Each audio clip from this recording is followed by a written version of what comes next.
You ask Tiger to solve. This deals with linear equations with one unknown. The final result is y equals 13. Let's solve it step by step. Simplify the expression.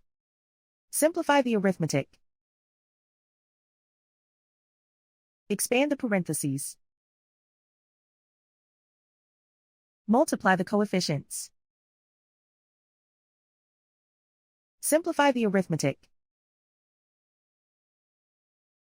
Group all y terms on the left side of the equation. Add 27y to both sides.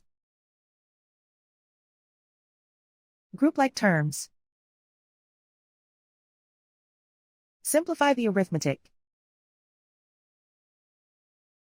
Group like terms. Simplify the arithmetic. Group all constants on the right side of the equation. Add 1 to both sides. Simplify the arithmetic.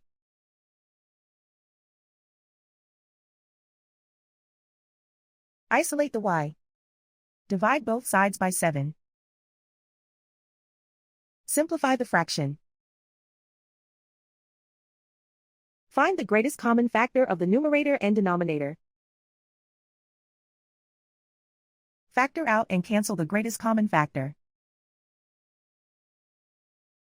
And so the final result is y equals 13.